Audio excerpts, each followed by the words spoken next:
So I've done a few videos with random facts about me, from my love of fishing to my views on politics and religion to just general stuff about my life. And I thought I would share some objects from some of my collections with you. And obviously not every single object in my collection, because that would take way too long.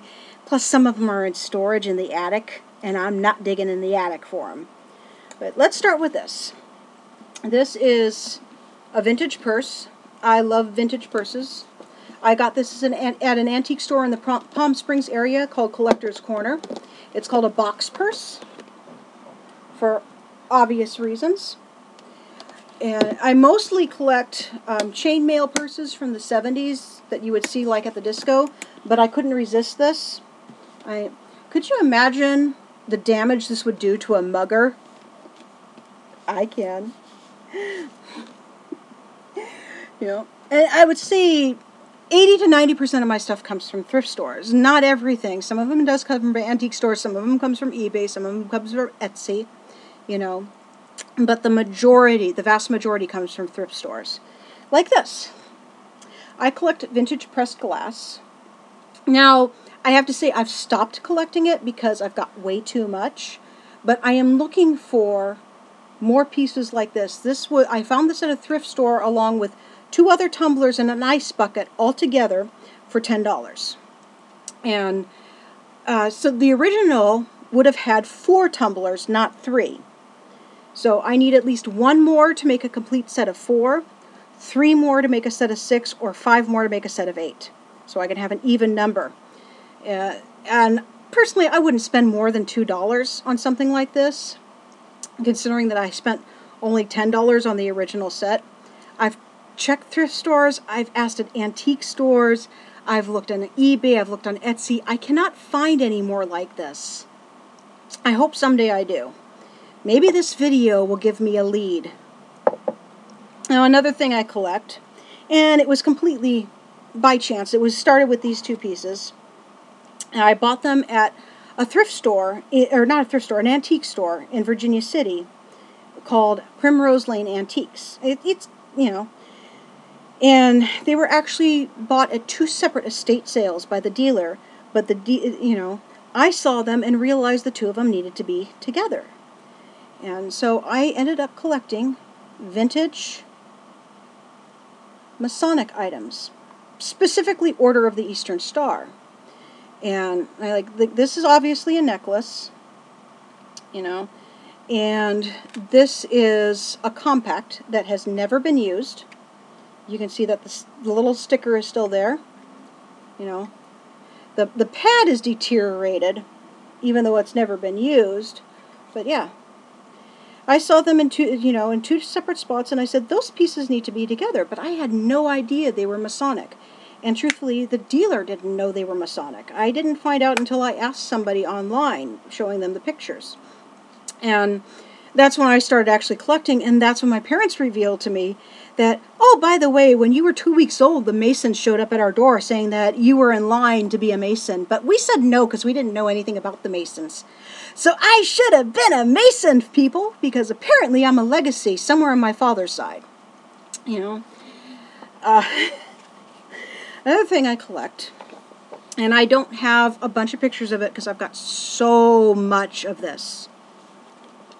Old sheet music. This song is cute. This song is really cute. It's about a woman complaining about her boyfriend's grammar. I would say the vast majority actually comes from antique stores, but if you are in the market for old sheet music, my personal opinion, if you are in Southern California, or visiting Southern California, specifically visiting the Palm Springs area, Revival's thrift store. All the proceeds go to AIDS research. And Revival's thrift store, great place, great resource for vintage sheet music and out-of-print sheet music. You know, and I've got bags and bags of this stuff. I've got a 33-gallon Rubbermaid container. It would take me years to photograph and scan it all, even though my vocal coach says I should scan it all.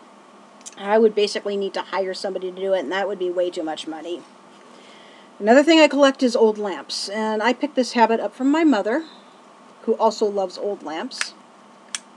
You know, not just ones like these. You see that one with the white shade behind me? It is actually a crystal lamp. I thought it was pressed glass when I bought it. It's a crystal lamp from the 1950s in the shape of a pineapple.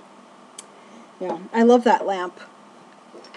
You know, some of them I have repaired, some of them I don't, because I don't have a place to put them all. Like this one, even though I had her repaired and I had her, you know, a new cord put on her, she actually sits in my china hutch, mostly because I don't have one of those clip-on shades for her. You know, another thing I collect is vintage phones. This is another one from Primrose Lane Antiques in Virginia City, Nevada, like with my Masonic items.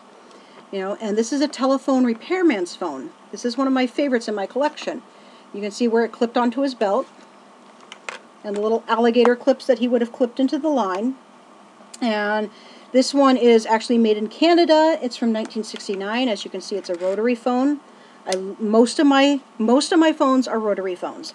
I do have one that was a gift that is an old style crank phone that I think the language on the bottom is Norwegian.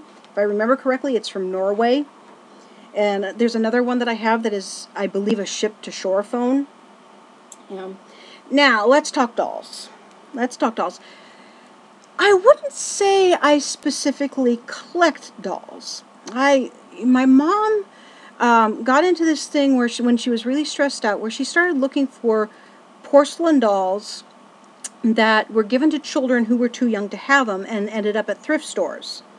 And what she would do is she would repair them. You know, it would be simple things that are easy to repair, like maybe their hair was braided, but the kid took the braids out, or they put makeup or ink all over their face, or their clothing is ripped in a few little places. You know, that sort of thing. And most of them she would give away. And I decided to start doing this too, because I found it just as relaxing as she did. And 90% of the dolls that I rescue, like my mom, I give away, but there's a few of them I keep, you know, and I have different styles. You know, this one is, Mom named him Clive, because I try to name all the ones that don't have names that I plan on keeping. And Clive was 50 cents at a thrift store. He is a handmade doll, obviously. Mom says he's probably 1950s, judging by the material and his appearance, maybe 1960s. He only had one little problem, and that was like his little wooden hands and his little wooden feet needed to be glued back in because they were falling out. Otherwise, besides that, he was fine. You know, a nice little 50-cent find, if you ask me. And he just sits on the shelf. He's not for playing with. You know, he's a decorative doll, like most dolls, most porcelain dolls are supposed to be. They're not supposed to be toys. And this one is Grace. I got her for $5.50 at a thrift store. And the only real issue with her is there was ink all over her face and hands. So a little washing and she was fine. You know, she even has little porcelain shoes, but the rest of her body is a rag doll. So, and her dress is probably homemade. She was probably something somebody put together. I don't know. I just know that she needed somebody to wash her face for her. And I ended up keeping her. You know, when I do the porcelain dolls, I specifically look for vintage ones, ones with their hair sewn in or molded on rather than glued on. And they're getting harder and harder to find in thrift stores. And I do have some rag dolls. And no, she is not possessed. So far as what I can tell, none of my dolls are haunted. So there's no reason to be afraid. I bought her at an antique store in San Juan Capistrano called The Barn. She was only $10. She is, yes, a Raggedy Ann doll. She's not the only doll I bought there, but she was like the first doll that I bought at that. No, not the first doll. Victoria was my first doll that I bought there. And Victoria is a composite doll who sits on a bed, you know, but this one was actually one a child played with. And I mostly bought her for her eyes.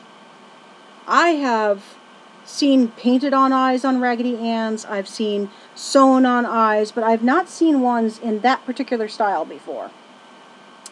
So, you know, and I decided to show her off mainly because of her size. And she's not the only Raggedy Ann doll I own. I've got at least one homemade one that doesn't quite look like Raggedy Ann, but is obviously supposed to be a Raggedy Ann.